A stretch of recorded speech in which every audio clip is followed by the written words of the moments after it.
and today we're going to talk about Hollywood strategies, how they're try to achieve their main goal. What's the main goal in Hollywood? Well, filmmakers, film producers, to give you a little more hint where I'm going. Money. Make money. That is their main goal. There's a lot of artists out there who want to tell stories and make people be entertained.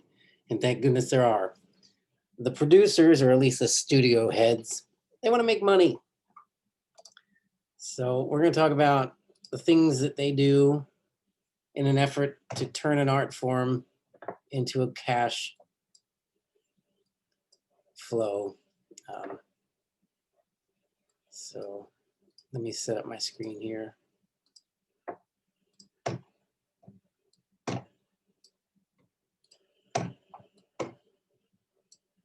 So that I can keep an eye on things while we're going through this. So we're in module 13. We're going to start with each of these pages. This is a little different than the way other modules are set up.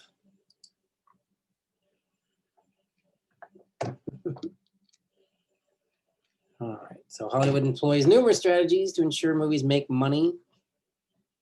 What are all the strategies you guys can think of to motivate audience to see their movie? Let's take a couple minutes to let you guys make your suggestions. So please turn your mic on and shout out or drop it into the chat. What are some of the things that Hollywood does to ensure success in movies or to make money off their movies? Advertising? Advertising, absolutely. They put a lot of money into advertising. You know, where do they advertise? Oh gosh, literally everywhere. Billboards in other movies. Soda. In a Chip. movie, billboards, Commercials online. commercials, online. They put billboards up. Ads. They paint the trolleys and buses. Any flat surface. Flat surface that they can purchase. Wrap your car up for you if you want. If you'll let them pay to put their ad there, they will. Yeah. Hey, I'll let them. They can have my garage if they give me money for it. They might. A good idea.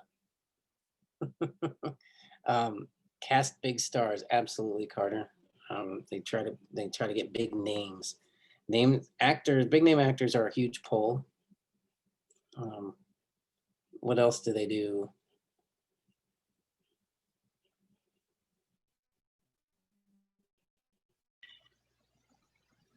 Trailers are a part of advertising. They tell you the entire movie in 2.5 minutes before you get to watch the movie you actually paid for. Which I find obnoxious myself, but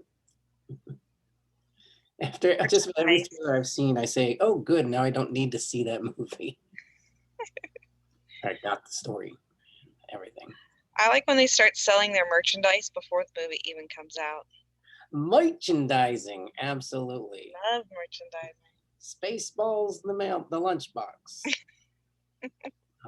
Absolutely, merchandising. The dolls, the posters, the Halloween costumes or T-shirts, lunch boxes, action figures, especially if you're talking about kid stuff or Marvel, Star Wars, things of that nature. Merchandising. Jack Nicholson signed away to do the Joker for much less money than he usually got. But he said, if my picture is on your lunchbox, I get money. If my picture is on a T-shirt, I get money. And he made a heck of a lot more money from that 1988 Batman movie by waiving a big chunk of his acting fee for part of the merchandising. Yeah, it was a very shrewd move by Mr. Nicholson. Other ways they make money, what about the movies themselves? How they ensure that people are going to want to see a movie other than casting big stars that we've mentioned? interviews, Cinematography. like the talk show circuit.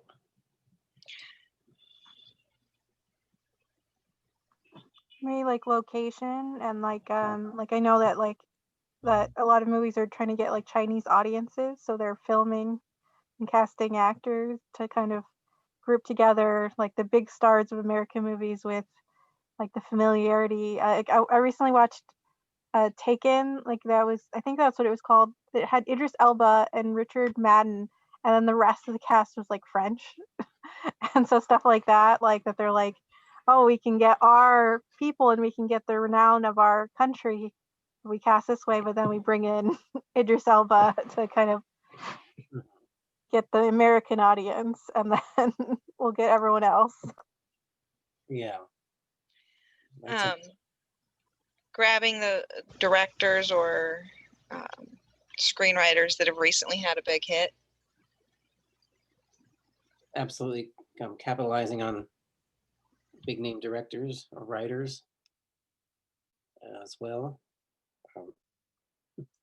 Which brings us to a next point, award shows. That's just really another way to advertise the business. It's nice to get and give awards, but the awards circuit is certainly part of the money-making machine.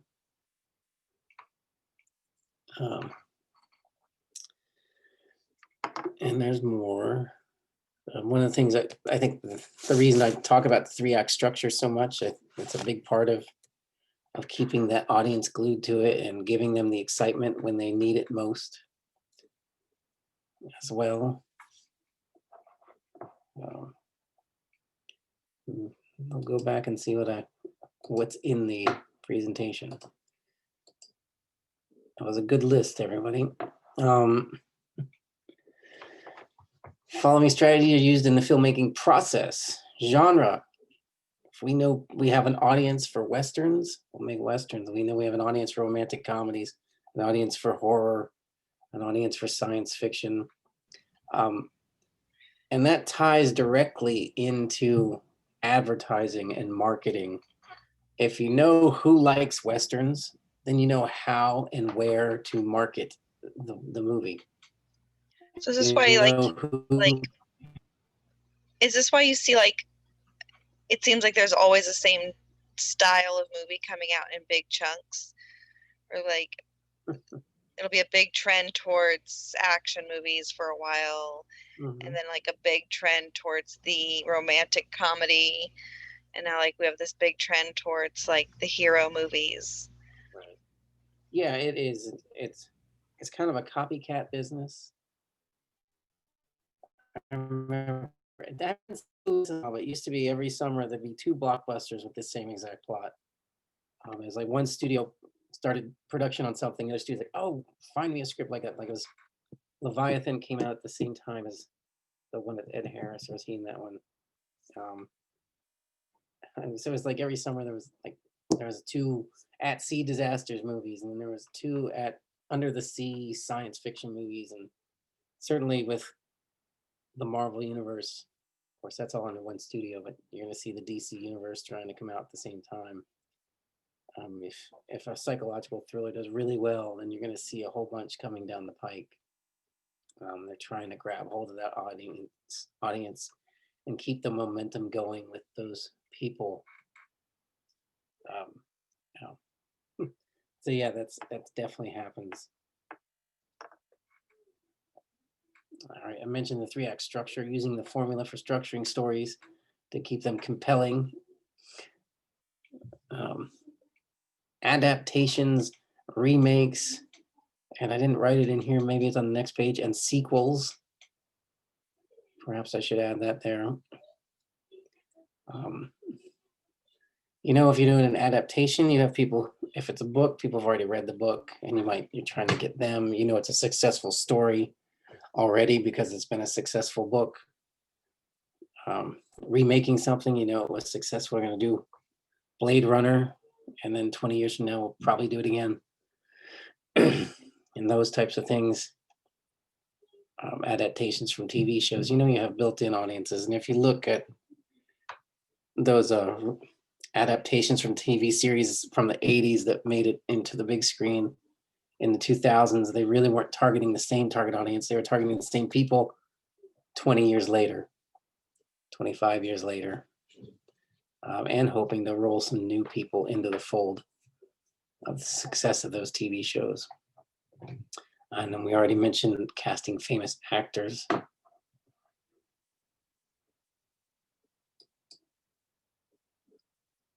Let me go back so I can add sequels.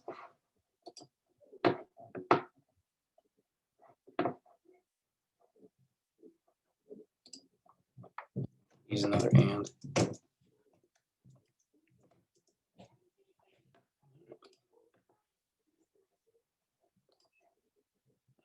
Everything nowadays seems to be a series, especially Marvel movies and the likes, but they're always hoping to see if you can do a sequel off the success of it.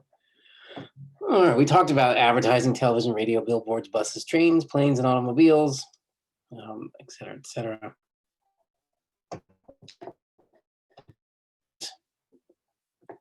Especially on the internet now, you can find just a trailer for just about anything on YouTube. That's free advertising for them. They love that. Talk show circuit, print interviews where actors, directors appearing in the late night talk shows, news magazines, morning talk shows, anywhere they can get those people to go out and promote their movie. They usually show a scene from the movie that's set up by the actor who they're talking to. Some more promotional strategies. Have you ever seen Paul Rudd on Conan O'Brien do his promotional interviews for the movie season? No, I haven't. Okay, so since the late 90s, every single time Paul Rudd goes on Conan O'Brien to promote a movie or play that he's in, he shows a clip, but instead of showing a clip for the movie that he's going to be in, he shows a clip from the movie Mac and Me, of this kid in a wheelchair getting like pushed down a hill and falling into water. And he does it every single time, and it's so funny. There's like compilations of it on Net or YouTube and stuff. You said Paul Rudd. No, you said Conan O'Brien. Well, he goes on Conan O'Brien. But it's so funny, and it's almost like better advertisement for the movie that he's in because people look for it now. It's Right. really great. Excellent. I didn't know he did that. He's hilarious. I know on Saturday Night Live back in the late 80s, early 90s, they did a sketch where John Lovitz would play Harvey Weinstein. His show was called Plug Away. And he'd just bring someone on, talk to him, and they'd go, okay, plug away. And they'd start talking about whatever project they had just finished. And that was a little sketch that was reoccurring on the classic days of SNL with Phil Hartman, John Lovitz, and Dana Carvey and all those greats. All right.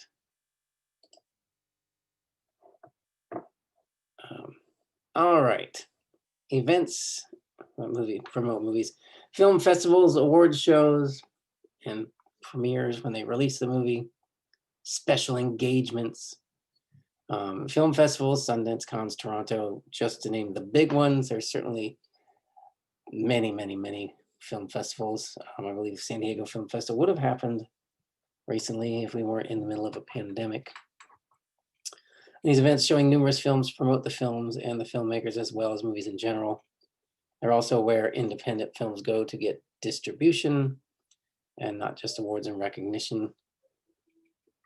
If you haven't seen the show Entourage, if you can get through all the misogyny of a young male adult's wet dream, you can see the behind the scenes stuff that goes on in Hollywood and fictional characters that are basically the equivalent of real people out there and how deals get made and don't get made. And of course, it's all hyperbole. It's all hyped to the max, but it's very entertaining and it's very interesting if you're curious about how films do, how they get made and how they get sold, et cetera, et cetera.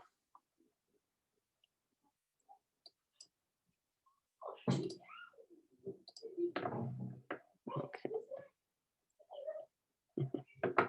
Yeah, I really enjoyed that show, but it is pretty, it's definitely very male oriented.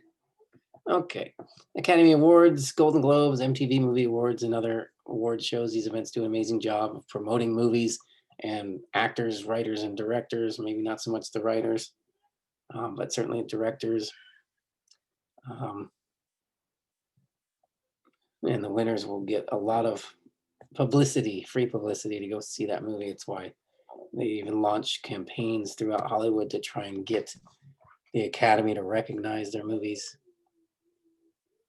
A movie called Quiz Show with Ralph Fiennes, where he went on the, was it $60,000 question or whatever it was back in the 50s, where they got in trouble for giving answers to the contestants who did well with the ratings. And then Robert Redford had directed it, and there was a whole campaign to get awards, which I just thought was horribly wrong, to spend money to push your movie to get an award. If your movie is good enough, it gets an award. It should speak for itself.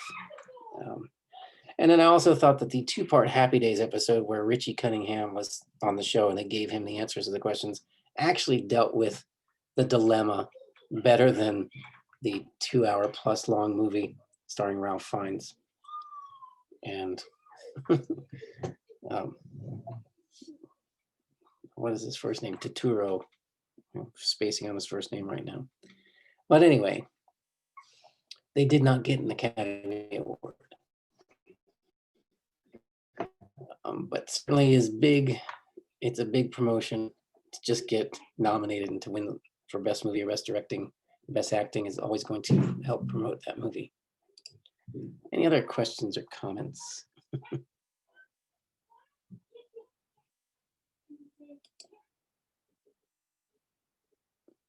All right. Other strategies. Hollywood uses any and all they can find to ensure financial success. Movies cost tens of millions of dollars, which means, and then they spend tens of millions of dollars to promote them. So they really need huge returns to make those profits. The good thing is if they break even, everybody gets paid pretty well. Because people get, the cast and crew get pretty good money for working on them.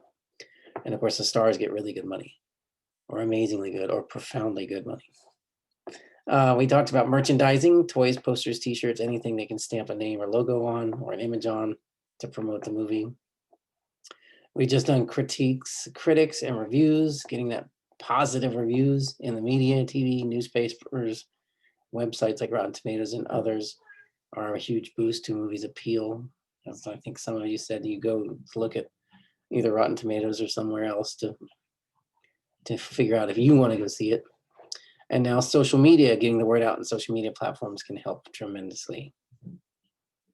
And I'm always open to you guys sending me information I can add to these lists. Because basically this list has all been created by previous classes and myself, where we just sit down and think about it and add to the content.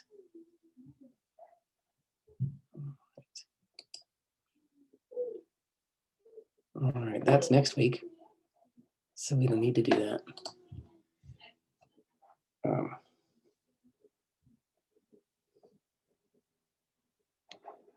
All right. That was easy. Gosh, it's so easy. Any other comments, questions, concerns?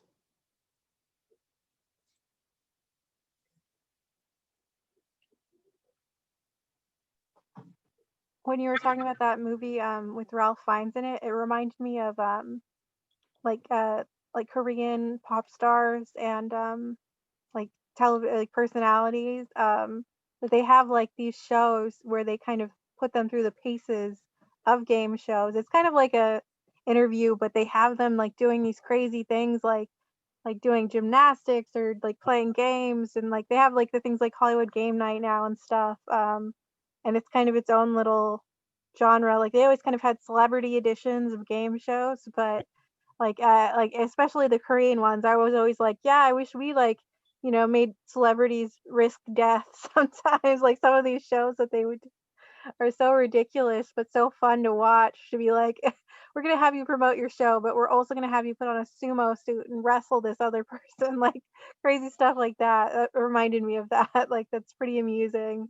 Um, that's like kind of also like the advertisement, like talk show thing, but it's also kind of like its own like do tricks for us. Yeah, and that's yeah, they do have had celebrity versions of game shows, absolutely.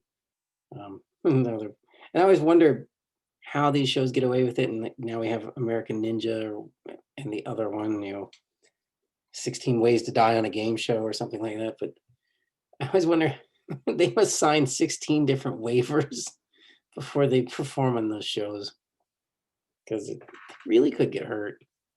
Um, I'm just really glad that Fear Factor is no longer a thing. Please don't anybody bring it back. At first, it was kind of cool. They had cool stunts, but then it just got to where they would just eat disgusting things the whole show. And I'm like, why? I'm out. Lit Dave Chappelle's crack addict character when I haven't seen that. And of course, the most famous celebrity show is Celebrity Jeopardy. But I'm talking about the Saturday Night Live sketch. Anybody seen that? And rest in peace, Sean Connery and Alex Trebek. Take a moment. But that sketch always cracks me up. I laugh out loud. If you haven't seen it, go on YouTube and put in Saturday Night Live Celebrity Jeopardy, because it's Sean Connery and just hates Alex Trebek in the sketch.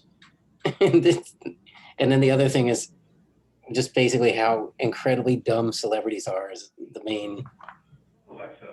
It is hilarious. Definitely worth watching. Yeah. Yeah, and they have several skits of it. So we have a running joke about how the celebrities' intellectual level is, and she said, I'll take an anal bun cover for 200, and Alex Trebek is, you mean an album cover? Yeah. Oh, it's the best. Great. Put down a number, any number, number at all will do. And he puts like a sideways 8, and he's like, "Well, infinity is a number, so." It's hilarious. Oh man, I don't know how Alex Trebek and Sean Connery ever reacted to it. I would love to know, but that's how I usually judge a person's character, if they can look at themselves on SNL and laugh at it and say, "Okay, you guys are funny," and not take themselves too seriously. And I don't think they had any problems with it, but I don't know for a fact.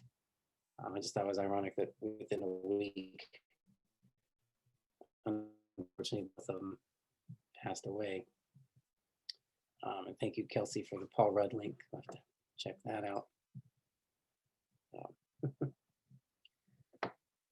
Any other comments, questions?